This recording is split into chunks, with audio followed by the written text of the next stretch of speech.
আমি মাত্র 3 মাস হলো জয়েন করছি। আমার এই 3 মাসের মধ্যে আমার নির্দেশ একটাই, যে তৃণমূল পর্যায়ে স্বাস্থ্যসেবাকে উন্নত করা।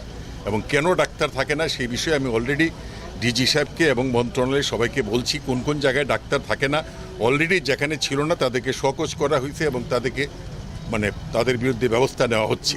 এবং এখনও যারা কাছে না, আজকেও এখানে কিছু কতজন ডাক্তার, 21 জন ডাক্তার এখানে পদায়ন করা হয়েছে এই টুঙ্গিপাড়ায়। তো আমি খেয়াল রাখবো তারা আসেন কিনা, যদি না আসে অবশ্যই তাদের ব্যবস্থা নিব। একদিনের প্রবলেম না, এটা বহুদিনের প্রবলেম। সেই সংকটে আমরা একটা পদক্ষেপ নিয়েছি, যেটা আমরা ওই যে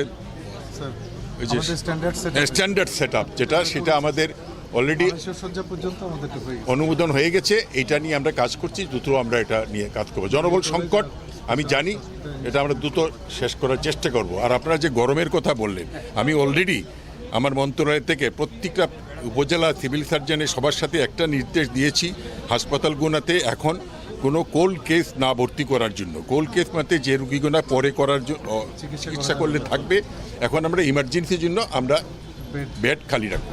ধন্যবাদ। আমি বলতে পারবো না, আমি তো আসছি 10 দিনও হয় নাই। আমি দেখি আমরা এটা দেখবো, আমি তো মাত্র নতুন আসছি।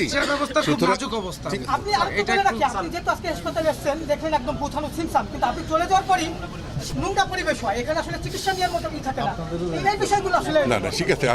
আমি আজকে তো আপনারা জানেন দেখে আমি কিন্তু সারপ্রাইজ ভিজিট দিই এবং সারা দেশেই দিচ্ছি। আমাদের স্বাস্থ্যক্ষেত্রে ভালো কাজও হচ্ছে। গতকালও পঞ্চগড়ে যেটা 5 বছর বন্ধ ছিল সেটা খুলে গতকাল অপারেশন হয়েছে, ভালো কাজও হচ্ছে। আর যে ডাক্তার থাকে না সে বিষয়ে আমি খোঁজ নিব, অবশ্যই আমি তাদের ব্যবস্থা নেব।